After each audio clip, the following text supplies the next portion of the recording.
what's going on between Iran and the United States. It seems that the United States, despite talking that they're, they're it was mentioned by Scott Bessent, that's U.S. Treasury Secretary, yesterday, that they're gonna bring a lot of pressure on Iranian economy. It's gonna be unprecedented. Nobody has ever seen this sort of pressure before. On the other hand, there is the possibility of a new attack, a new round of attack on Iran is there still. What is the assessment on the part of Iranians? Well, a few days ago, the Americans sent a message to the Iranians from uh, through third parties threatening to attack Iran. And the United States has brought in a lot of equipment and resources, what they have at their disposal for a long uh, fight or a long battle. Uh, some say it looks like it could last uh, 10 days or even more, based on what they see on the ground. It doesn't mean that they're going to actually carry out an assault, but they have prepared themselves for an attack. Their forces in Kuwait, in Saudi Arabia, the Emirates, in Qatar, in Jordan, in Bahrain, and their naval forces uh, on the seas uh, show that, and of course in the Israeli regime, show that they are prepared for an assault. Again, it doesn't mean it's going to happen, but that's what they're doing. With regards to Besant, yes, he's obviously they're going to try to strangle the Iranian economy or Iran in any way or form that they can. It's not going to succeed, but I think that it's become pretty clear that with the um, new chair of the Supreme National Security Council, Iran is going to be much less tolerant and patient about U.S. aggression. And so, whatever the United States does, I think that Iran is going to be very, um, the Iranian response is going to be very harsh. So, I think that we've entered a new chapter in this confrontation.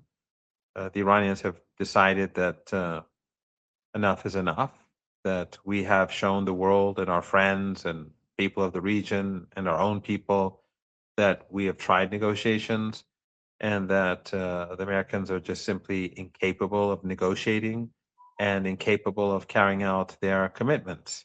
And so we have to end this war by uh, increasing the costs for the aggressor.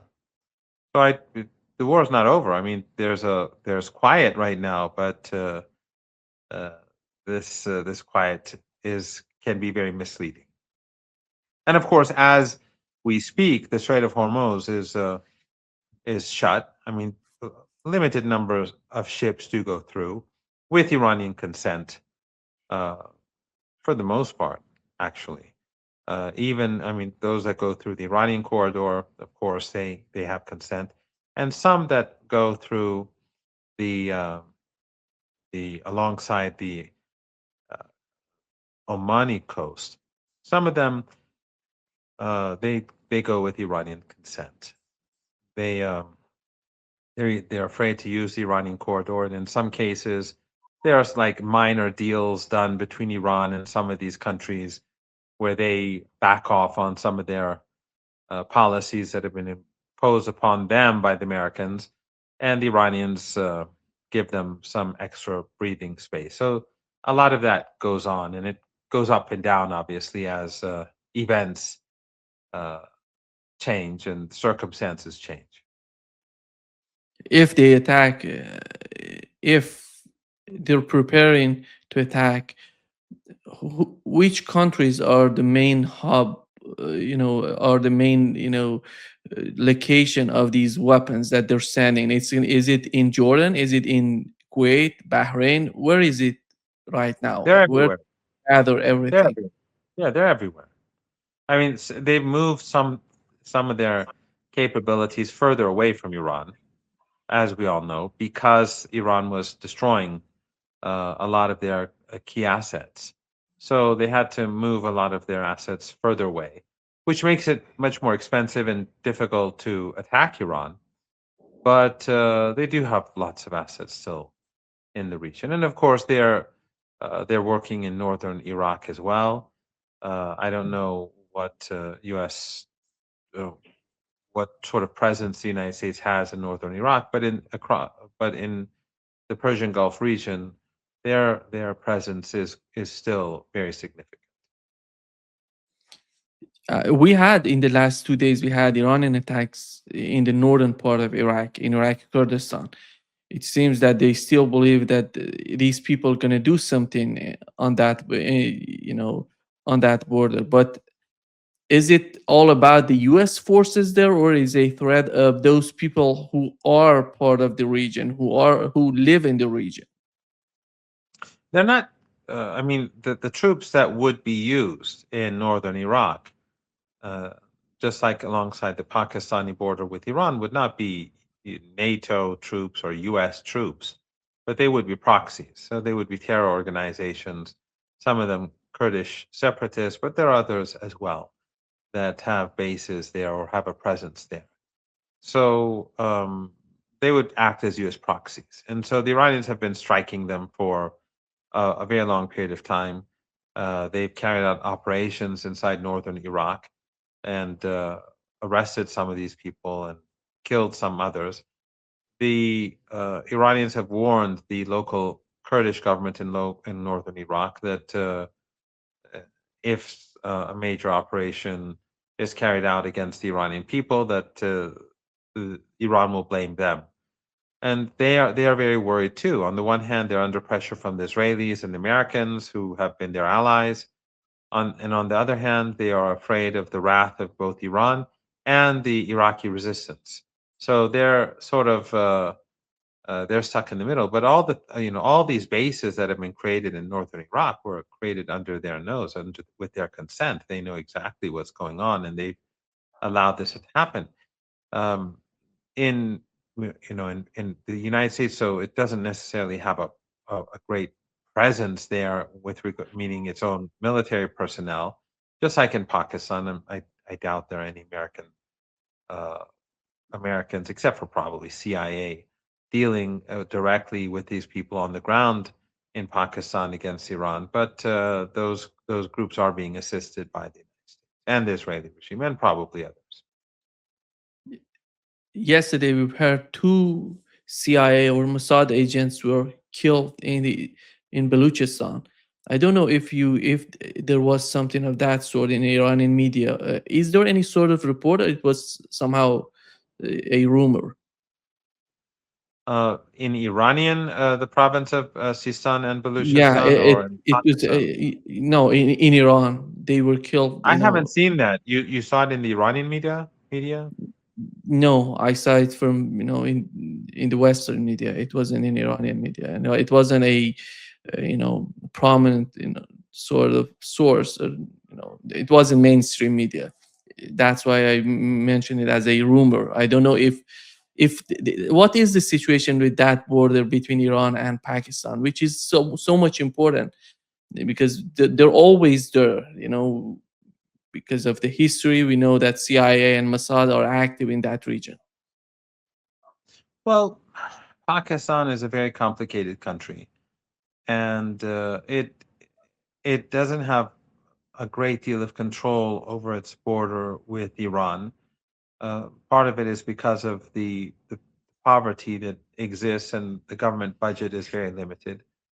But also, their focus is on the Indian border, and alongside that, they have very very bad relations with the Taliban in Afghanistan. So they don't really have all that many resources, but also elements within the ISI. They've worked with all sorts of different groups. I don't know if you recall, a couple of years ago, the the Pakistani Minister of Defense, I think it was, he was on Sky News, and they asked him a a question, not a friendly question, but then he said, "Look, for 3 decades we've been doing your dirty work." And so, I mean, for decades, I don't know if he said 3 decades, but for decades, and what the United States did in Afghanistan, the dirty war in Afghanistan, and so on. It began really around the time of the revolution in Iran. So it is complicated, the situation near the Iranian border, but every now and then they come into Iran, they assassinate, like they kill a police officer or a traffic cop or a local cleric at a mosque, uh, and that sort of thing. But it's not there's not much going on. Uh, I think that right now that's not a big issue. But in Iraq, they have a much larger presence. I think there are a few thousand, 4 or 5 thousand of these terrorists who are based there, and so the Iranians have been bombing them and attacking them on a daily basis for the last few months. They're talking. The government in Iraq is talking about disarmament of Hezbollah and the resistance group in Iraq, and how much pressure can they bring on these people in Iraq? Is the government that powerful to disarm the resistance in Iraq? Or is there any sort of talks between Iran and the government in Iraq to understand what would be their policy inside their country? The In the parliamentary elections, the Iraqi factions that are very friendly to Iran won. They won an absolute majority.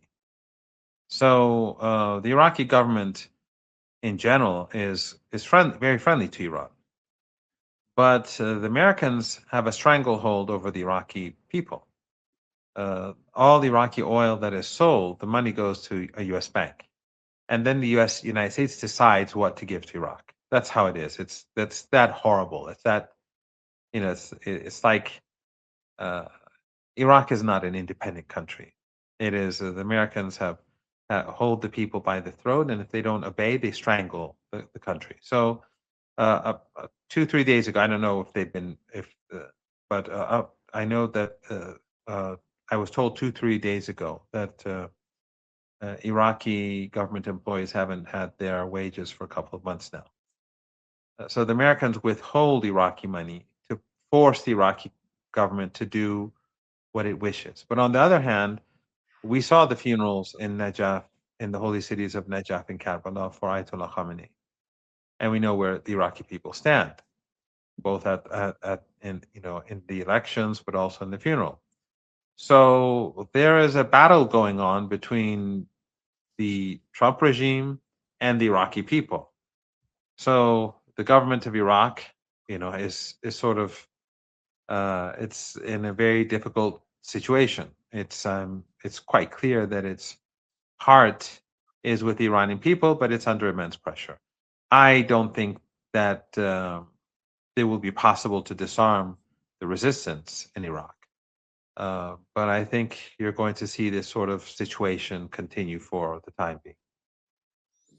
Oh, you mentioned that the Strait of Hormuz is closed, and is there any connection between Saudi Arabia and Oman? Maybe they're using that corridor to send more oil outside of the Strait of Hormuz without being that much challenged by this new mechanism in the strait.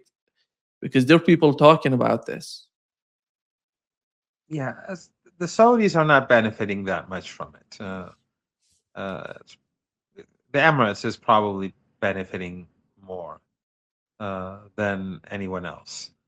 But from my understanding, the Saudis benefit less. Again, this is tolerated by Iran. Iran can these are like not very large ships often that uh, hug the coast of the Emirates and then Oman and then the Emirates, and they go back and forth.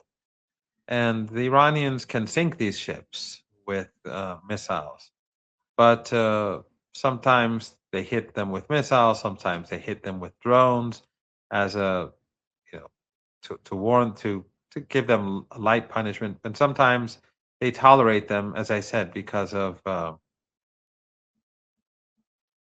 agreements that exist between, let's say, Iran and the Emirates. Yeah. What does These that are mean? Because complicated relations that are constantly shifting, and I don't know the details, and I don't know how long they last. And one day they may be, the situation may be uh, may change from the previous day.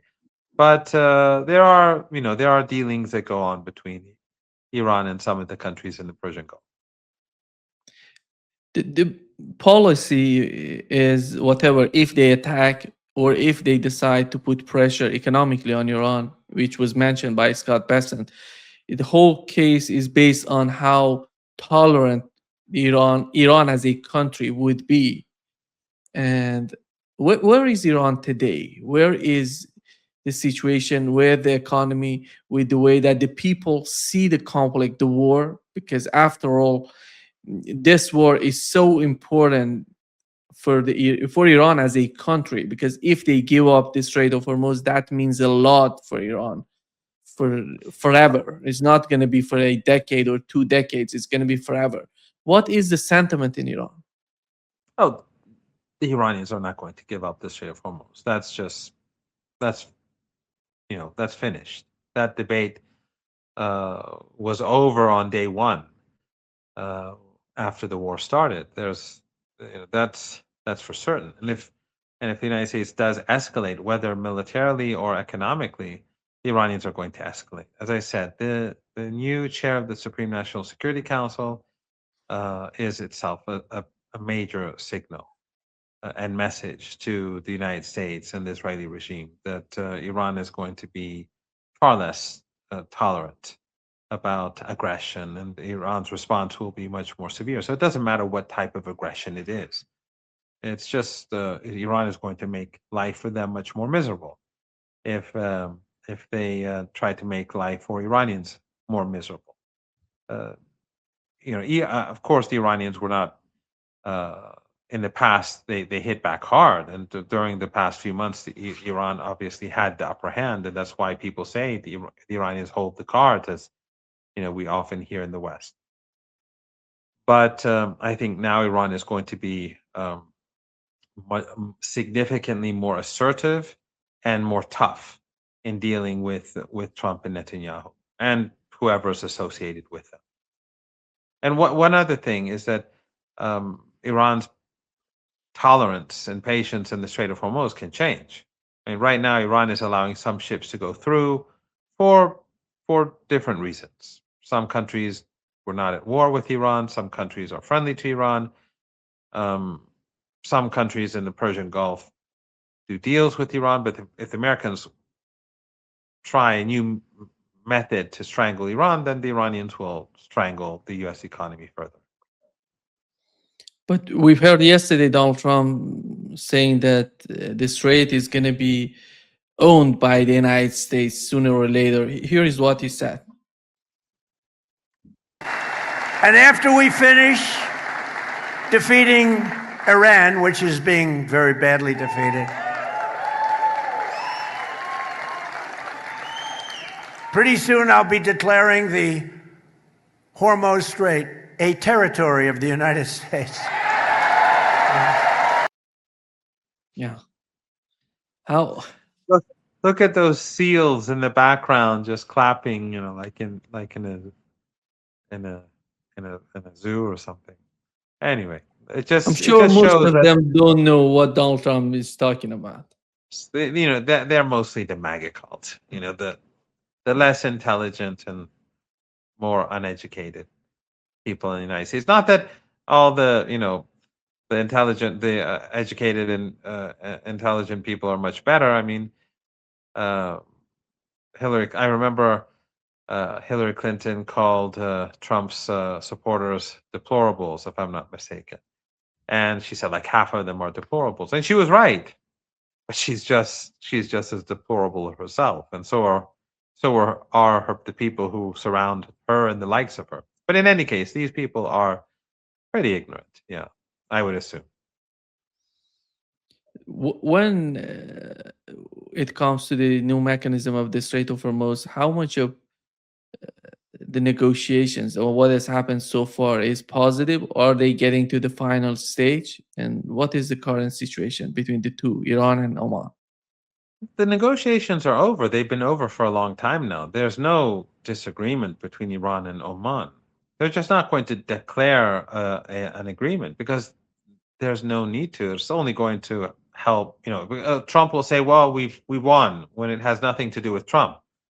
An agreement between Iran and Oman has nothing to do with the United States. If Iran and Oman agreed to, and they have, on how to coordinate over the Strait of Hormuz, it's not going to bring about any change today because we're at war with the United States. The Strait of Hormuz is going to remain more or less closed until the United States changes its policy. So right now, the Iranians and the Omanis have no reason to declare anything because Trump will just misuse whatever statement they make and declare it as some sort of victory, which it isn't. So whenever the situation changes and trade through the Strait of Hormuz and in the Persian Gulf normalizes or is moving towards normalization, then Iran and Oman will declare uh, their agreement, and Iran will begin to implement it. And as you know, all in accordance with the agreement, all ships that enter or exit the Persian Gulf and use the Strait of Hormuz, Iran will definitely have oversight on all the whole process, and ultimately, there will be fees. There won't be a toll. There's a legal issue behind the terminology, but they will take fees, and those fees will be for various reasons: insurance, environmental issues, and so on. But in any case, there will be fees. But no announcement is planned for the time being.